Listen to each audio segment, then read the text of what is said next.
The broadcast is now starting. All attendees are in listen-only mode. Hi, everybody. This is Tina from the MParks office. Thank you for joining us for today's webinar. Just wanted to go over a few of the technical things before I turn it over to Angela.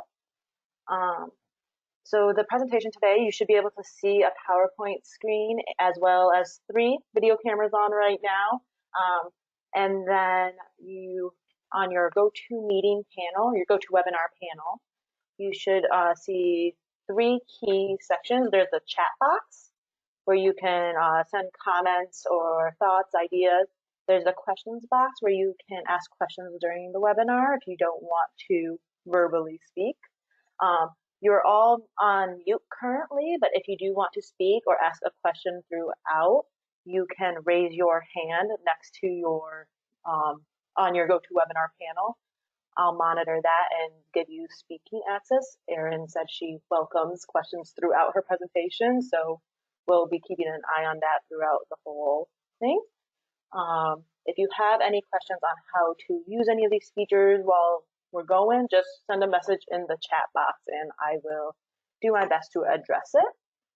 Otherwise, this webinar is being recorded, so it will be available afterwards.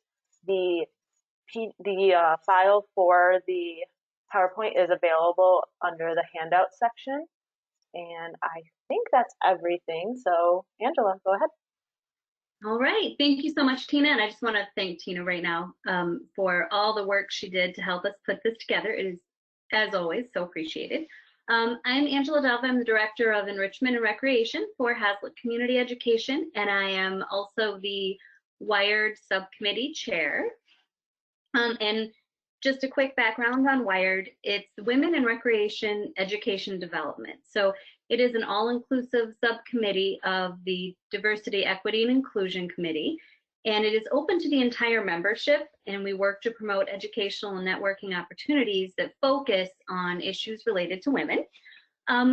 While we generally focus on a variety of usually in-person networking and training events, like all of us, we are switching gears here in this unprecedented time, and we'll be hosting Wired Wednesdays every Wednesday for the next month and beyond, based on how it goes.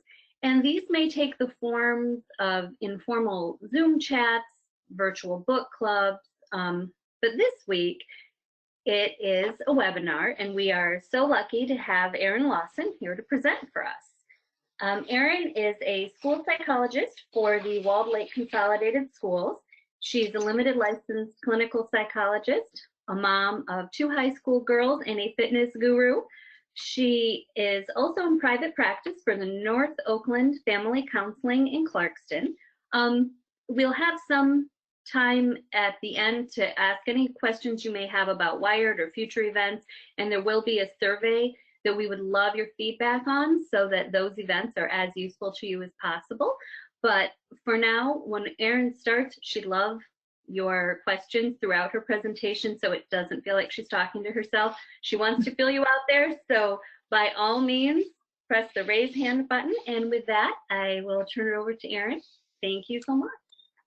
Thank you so much. It is my pleasure to be invited to talk to you today.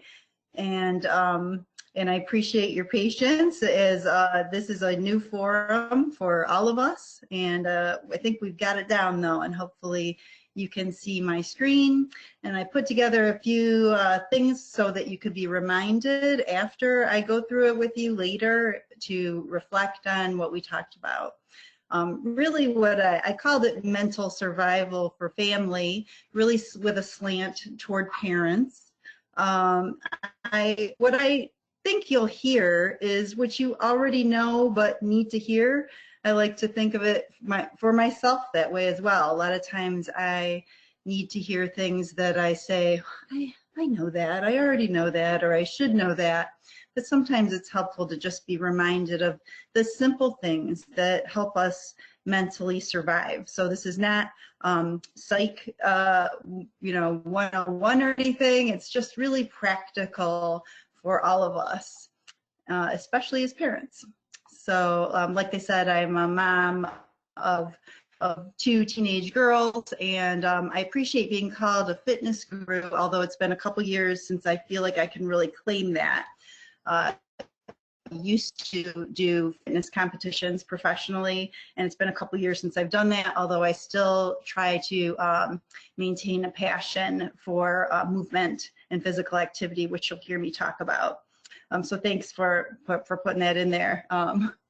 Okay, let's start with, I want to start with validating you, because validation is really important as far as our feelings, whatever they are. Feeling, especially in this unique, unprecedented time, feeling anxious and stir crazy, or any of those mix of feelings on any given day is completely normal. I don't know how many arguments have included or how many kids have been accused of being bipolar, or some of these that people sometimes find humor in, which has to be treated sensitively, because there is a real disease called bipolar. But having mood swings based on like a unique situation within a day isn't bipolar. It's very normal. And I myself could go from feeling really calm and, oh, this is great, to feeling really angry that I'm in this situation and can't go do the things that I want to do.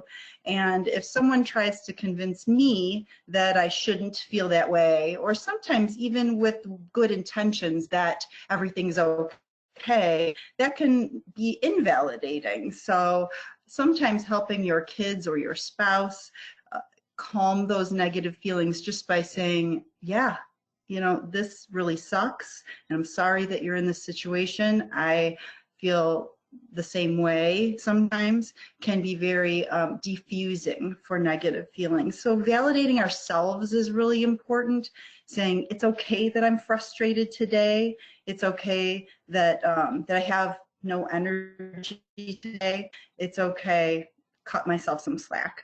And then to do that for those around you can go a long way.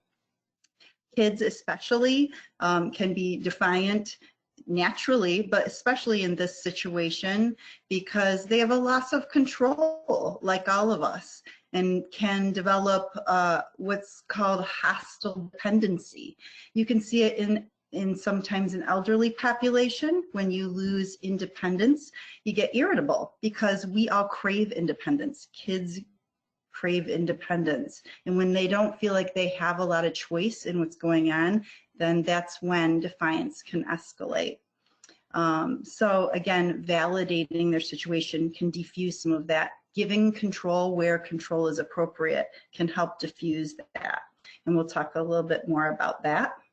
It's like how to cope. So modeling for your children is really important. And thinking out loud.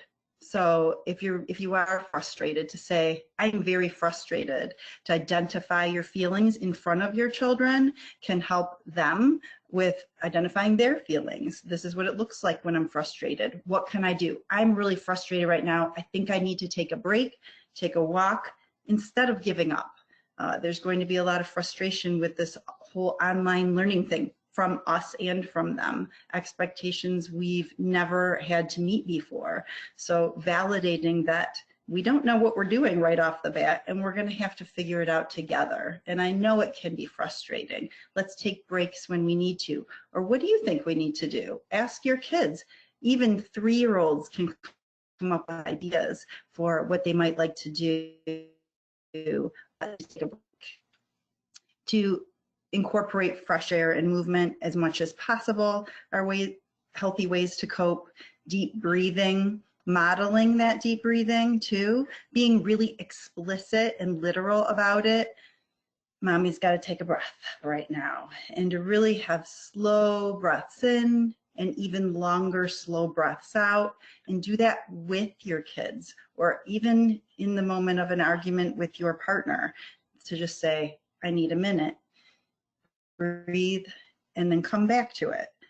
There are ways to cope with all of these feelings.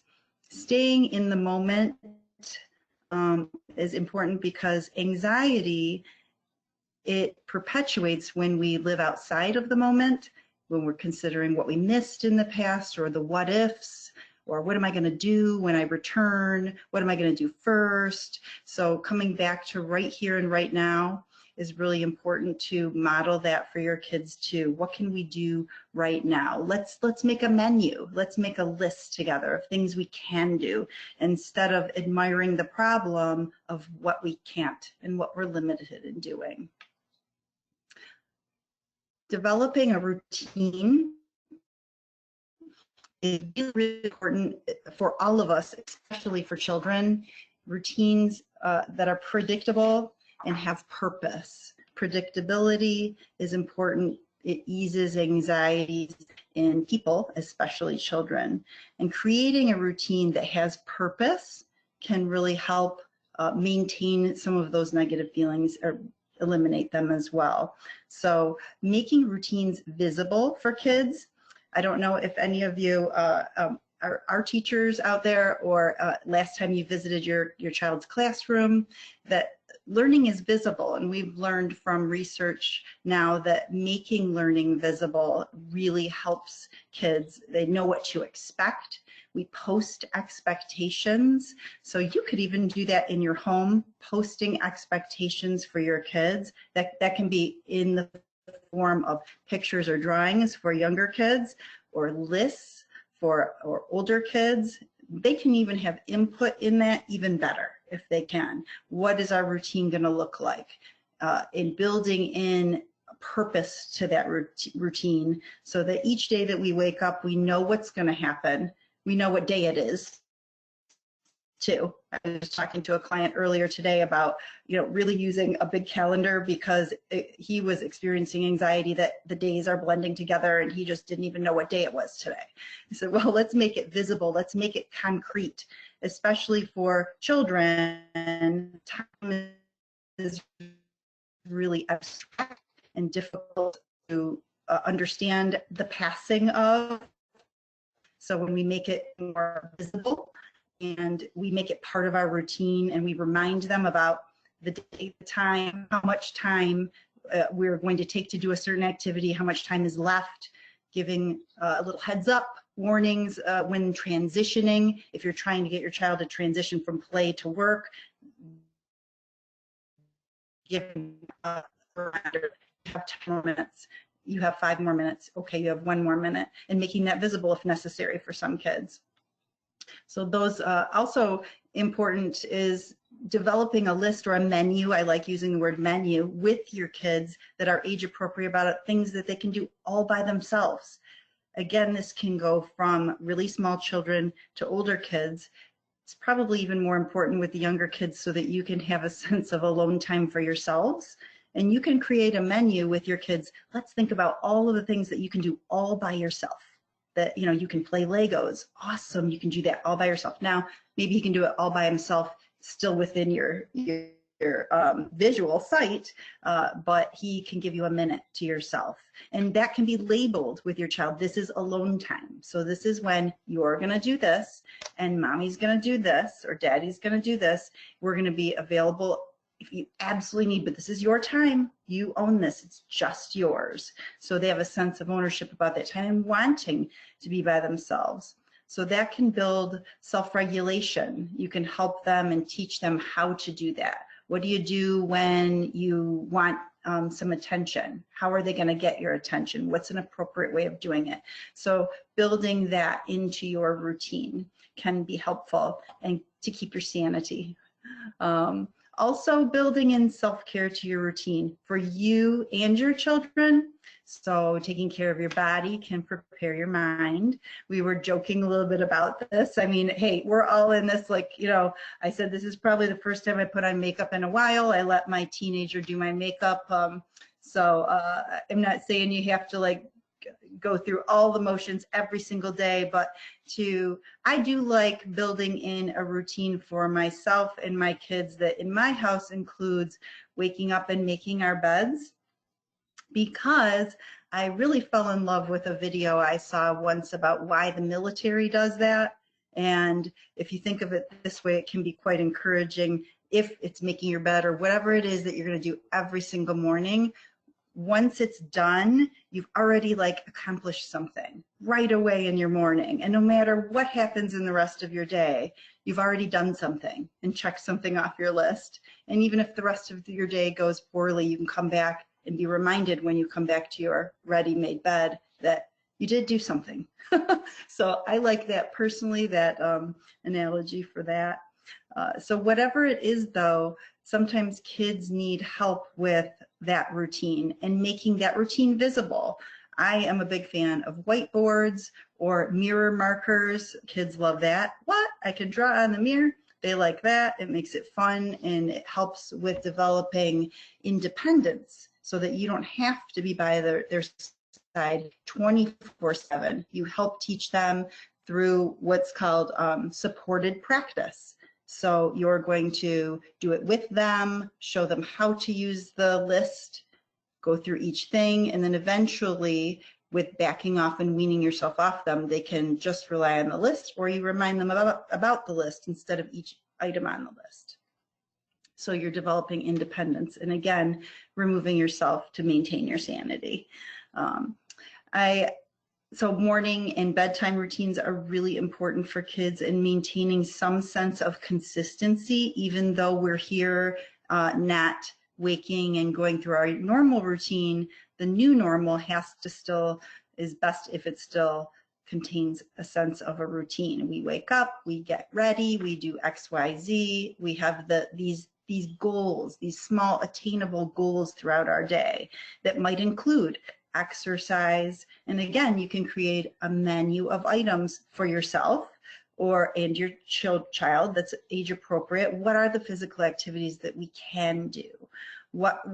Yes, we can't go to the gym and we can't go to our classes and we can't have in-person play dates, but what can we do to keep ourselves active? What can we do to maintain connections for little kids too?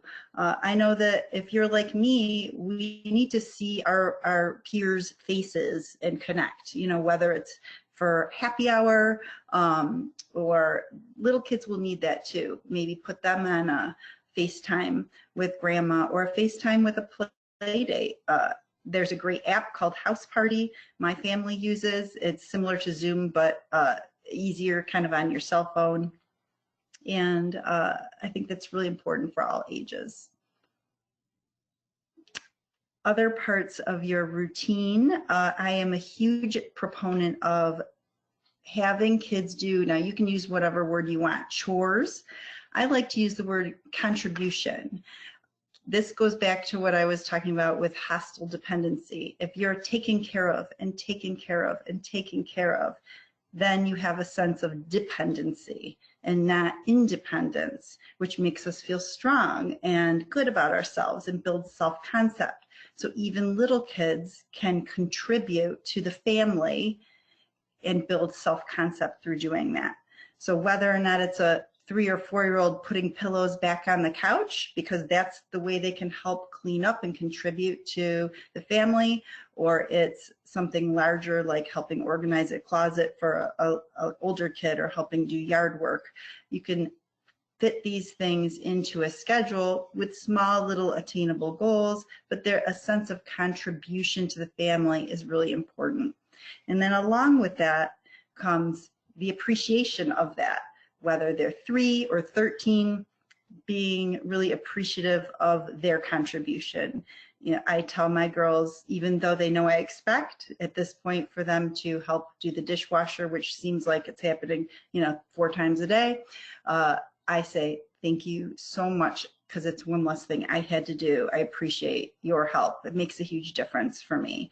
And that builds their sense of wanting to contribute then. So remember, appreciation, build it in wherever you can. I like to recommend screen-free time.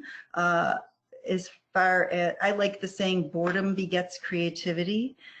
Just anecdotally, my own kids, the most creative I've witnessed them being has always been when we've had like power outages or some other reason that we've had like no electronics, no TV. They come up with these crazy creative things. So over time, I learned to just take charge of that and shut it down once in a while and watch what happens. Watch what they discover. Let them fill the time themselves. So that unstructured, you don't have to, structure entertainment when I say create a routine and even a schedule, not every minute, because they need some sense of control, and boredom can beget that creative behavior, which is really nice. Again, on this page, you can see alone time and asking your kids, what can you do by yourself? And that can also be a time for creativity. Younger kids may need explicit bedtime posted in the bathroom or bedroom. I just want to remind you of that, because sometimes we can get really lackadaisical about all the days blending together and times, but keeping that sense of bedtime and that routine will be really important, and the more sleep your children get, the better behaved they'll be as well.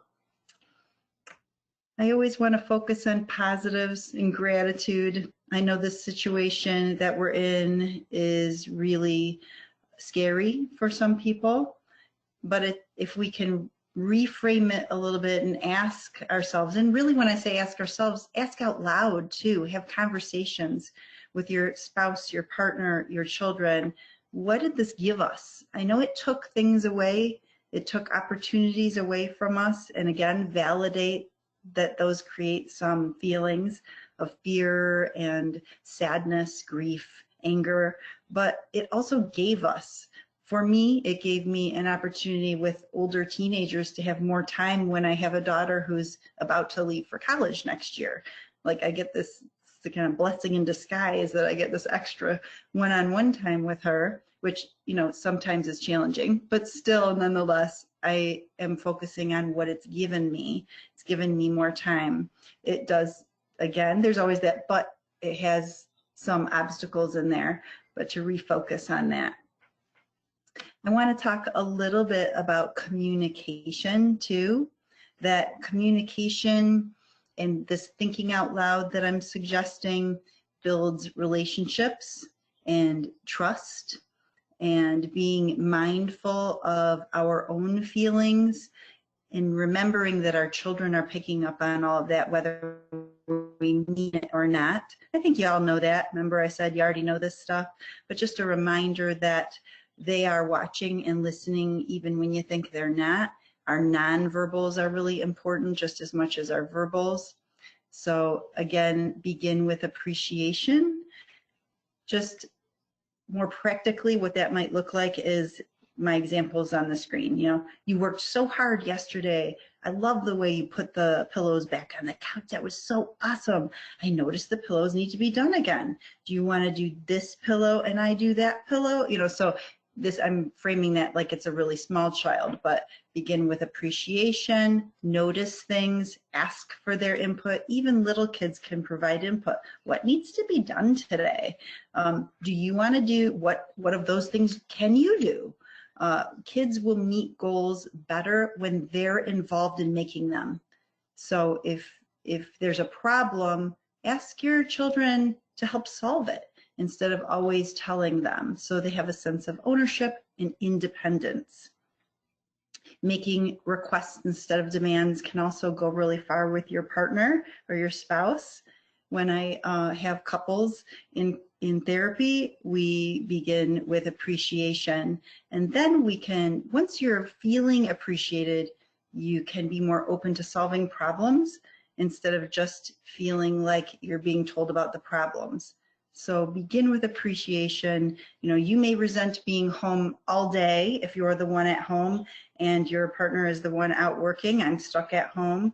But see if you can find a way to come back to, thank you for being the one that's going out there. It's kind of scary out there right now, and your perception is that I'm home doing nothing. Well, that's not true. We could work that out, but start with appreciation and see someone else's perspective. Then you can say, I noticed this and that needs to be addressed. Pose it as a question. The toilet is clogged. You need to call the plumber. can feel really attacking and, you need to, instead of the toilet's clogged. Is that something we need to call a plumber for, or is that something that we can fix, or you think you can fix yourself? That sounds a little different, doesn't it? Instead of you need to call the plumber. So just reframing questions instead of demands can work for adults very well. So let's see if I can see my own screen here. Keeping positives also involves limiting media exposure for yourself and your kids. I am confident, I'm sure you got the Amber Alerts that have been sent out. I'm confident that if you have to know something, that you're going to find out. And having the news on, reeling 24/7 is not healthy. We need to take a break from that. And we also need to be aware of that when we have it on, our kids they're in earshot or they see visuals repeatedly. That can be traumatizing over time. I remember when 9/11 happened and they kept replaying that reel, and people, and even myself a little bit, became a bit traumatized from the visual images that were sent over and over and over. So some of the things that you already know, do you ask yourself, do you really need to hear it all day long or 4 times a day? Or could you turn it off for a whole day and come back to a check-in on the news the next day and be okay? A brief one where you're making sure your kids are hearing what they need to hear in an age-appropriate manner and not just kind of indirectly having it in the background. For time on screen time, I recommend for older kids checking out some documentaries. And there's some really great kid-friendly explanations of COVID-19 on the CDC website, or if you Google Sesame Street, they have some really cute hand washing and self-care and hygiene type videos that are super cool. So mostly I want this message to be that modeling your own behavior and modeling that you're seeking support to is healthy. Maybe even reflecting on some of the things you learned today by listening to me. You know what I found out today, or let's try this. What do you think? Always asking for input. And then modeling giving support to others is really great too. Daily check-ins on grandparents, having, your kids maybe be in charge of that. Maybe you set a timer and every day they call grandma or grandpa. And remembering to validate their feelings and cut yourself some slack. That's the big message. Validate. Did I mention validate? In the event that anybody listening or anybody that you know of does require resources, I've included the 24/7 National Suicide Hotline and the National Domestic Violence Hotline. So please share those as you need. The National Domestic Violence website is kind of cool because if you go to the website, it has a spot that somehow, I'm not super techie, but if you feel like your computer might be monitored, that it has a safeguarded way to prevent that. Someone knowing that you were clicking on that website, which is a real relief and safe way to access help. So that went by really fast. I hope I wasn't talking too fast, but I do feel passionate about lots of those things. So does anyone want to offer any of their own experience or ask a question? I would love it. Something that works with your own kids or something you've tried. I'm going to let Tara Brown ask a question. So Tara, I am unmuting you right now. You should be able to speak. Hi. Hi. Hi, my name is Sarah. Actually, I'm using one of my fellow employees' logins for the webinar. Sarah. Sorry, Sarah. She might even be listening. I don't know. So I'm a relatively new employee to my department. I had only been working there for about 2 weeks before this whole pandemic hit and forced all of us to come work from home. Yeah. I have 2 young kids. My oldest is 5 and was in school, and then was obviously schools were all closed and canceled, classes were suspended. He has online resources to work from home from. My younger son has some developmental issues, and a lot of our attention is spent with him, just maintaining his outbursts and temper tantrums and his emotional and physical needs. And I was just wondering if you had any advice for that, since a lot of our resources have been suspended. We don't have as much contact with his therapists. My older son has a lot of online resources and classes and scheduling, but it's just a lot of it is just a timing issue. There seems to not be enough time in every day to get a lot of things done. And I know, tomorrow's another day, but I'm just wondering if there's any more advice that you have. A lot of the things that you mentioned in your presentation were very helpful to me specifically. Just, we have calendars set up, we work on art projects, we go outside and play. If you could just any other advice that you can give or any tips as a fellow mom and worker. Like I said, I'm only a part-time employee, so I don't have the demands that I know a lot of other people do, but having the 2 kids from at home and the work from home, I'm just struggling mentally. So any advice you have is much appreciated. Well, your voice sounds very calm, so I'm amazed at how calm you sound, and definitely it sounds like you have your hands full, yet you're managing to sound very calm. So congratulations on self-control. So it does sound difficult. How old is the younger son? You said your older son is 5. So how old is the? He's the younger one is 2.5. 2.5. Yeah. I think that again, making it sound simple, that the calmer that you can remain and handling his temper tantrums, the better. Because, and I know it's like the secret in the sauce, because as our kids ramp up our own feelings and as we get really frustrated, it just becomes like a really vicious cycle. I'm not saying you're doing that, but I remember like handling my kids' tantrums and feeling that way. So I'm really reflecting on my own experiences and what I see other parents experience.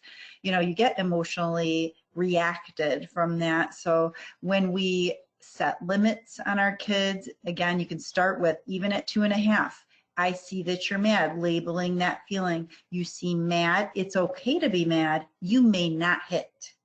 And just as me sound like a broken record with that, the same exact words coming out of your mouth, and anybody else interacting with him using the same language, keeping it simple, and allowing a feeling without allowing a behavior. Right. Okay. So, I like that. And you might, I'm not saying it's not a magic wand. It's something that takes a lot of repetition, and that way when you instill a consequence, it you need to sit here, whether it be, and sometimes you need to do that. If it's a true tantrum, maybe you need to walk away. Sometimes when we divert our attention or ignore smaller little tantrumy things, and that they don't feed the monster, so to speak, then it diffuses it. So I don't know your son, it depends on the child. Getting out of it is sometimes a question to ask yourself. What is it getting for him, that tantrum? And then if you can interrupt that, so if you know what the function of that behavior is, then you can provide what he needs through different, does he need your attention, is what he's trying to get? And then you say, you need to teach him a better way, a replacement behavior for getting your attention.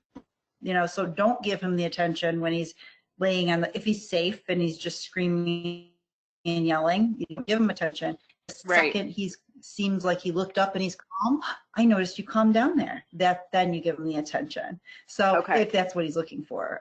So it depends on what he's getting out of it. So try to ask yourself that. If you do a little a little detective. Okay, thank you so much. I really appreciate it. I am curious though, a lot of therapists are doing teletherapy. Most insurance companies, even insurance companies who have not covered teletherapy in the past, have covered it during this pandemic. So I would reach out and see if they're offering anything. If you sounded like you may have already had an existing therapist, then you might be able to get some resources regularly online, just like this. All right, Angela, did you want to go ahead and ask your question?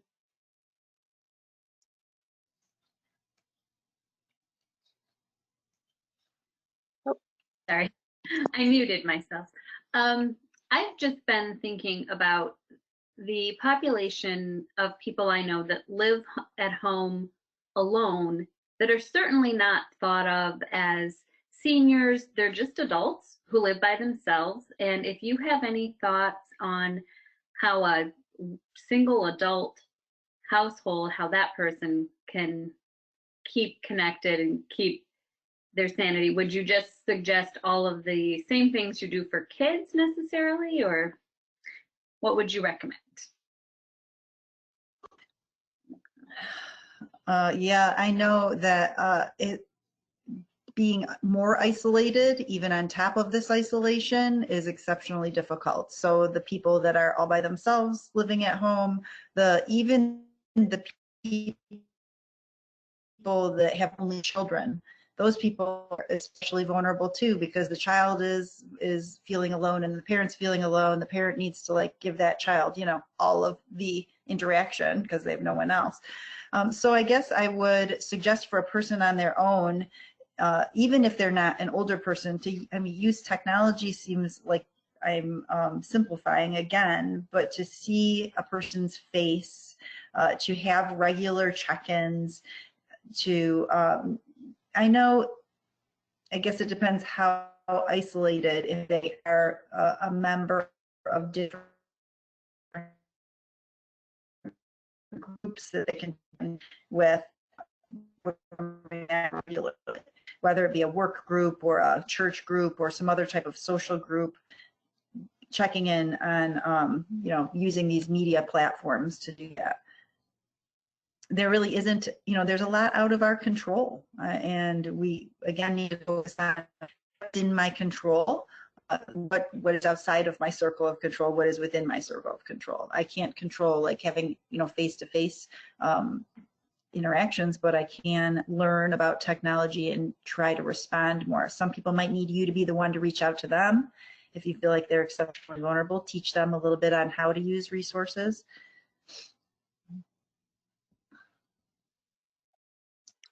right, Ariel, I'm going to go ahead and unmute you so you can. Also,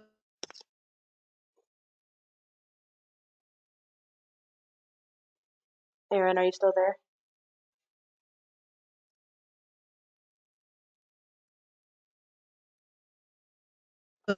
so I have another new.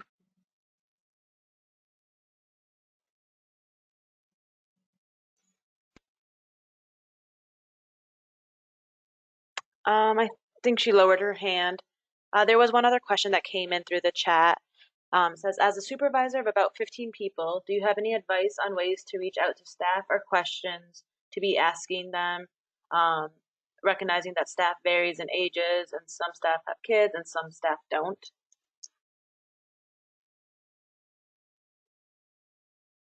So in general, it's pretty general. So I think that maintaining relationships, no matter what industry you're in, is the way to go. So if making sure people have what they need, making sure people have resources to turn to, if they need help, what to do. So all of those things, and just simply checking in to say, how are you doing? What do you need? And have some things on hand, resources, community resources or hotline resources or tech resources available for your people. You can even pass along this PowerPoint to them, or just different, it depends on the population a little bit, but in general, it's just staying connected. Let them know that that their well-being means is important to you, and that might be all you need to do. Make them feel important. They matter.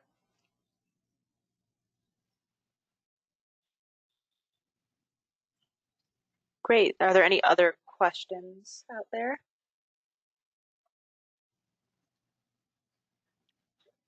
There was one comment that just said, I just wanted to comment that I appreciated the make your bed every day comment. I have always done this for this exact reason and trying to pass it along to my children, not working so well. Yeah, you know what? And I want to make sure that I disclose that that does not happen every day for me. You know, I'm not perfect at it. I like it when I'm able to do it. I do feel a sense of accomplishment when I do it. And sometimes my kid, I have one brand of kid that will do it. The other, forget it, you know. But so it's not about, you know, when we're setting attainable goals for ourselves, it's not about punishing ourselves or feeling disappointment when we don't do them. It's just kind of carries over. I know I haven't done it yet. You know, I still have opportunity to do it. So I don't know. I don't think I made my bed today. So maybe, but tomorrow's a new day. And I like a couple of my favorite quotes. One is, forget the mistake, remember the lesson. So we all make mistakes. None of us are going to handle this perfectly. None of us know exactly what we're doing. We're learning. We're on this journey, and we're going to make mistakes, and those mistakes are learning opportunities to do better with ourselves. So I really wish you all luck and forgiveness of your own mistakes, and wish you luck with your future handling this, and I hope we're out soon. All right, well, I just wanted to thank you, Erin. Were there any more questions? Okay. Well, I want to thank you so much for joining us today and giving this presentation. As I said, it is recorded, so if there was anyone who you feel could really use this information, if you direct them to the MPark site, it will be there. And Erin, we very much appreciate your time and your expertise, and we'd love to have you in person in the future. Visit with us. Love to. I'd love that. Thank you so much. Thank you. And then for, of course, I want to thank Tina again and MParks for all the work they've been doing to make sure that even though we're doing everything virtually, we're not alone and we're not lacking for resources as all of these changes wave through. As I said, you will get a survey, and we would love for you to complete that, because we'll be here every Wednesday at 3 o'clock, and we want that to be useful to you. We want it to look like something that can be of service to you. So if that means more of a water cooler hour where you ask questions about what's some input you could use this week from fellow professionals, or even just questions about how to handle things at home with staff, we're here to do that. So that feedback you give us will be utilized, and we look forward to seeing you next week, and thank you for taking the time to join us today. All right. Thank you, everybody. This recording will be emailed out along with the survey, so you should get that a little bit later. Thank you. Thank you, Tina.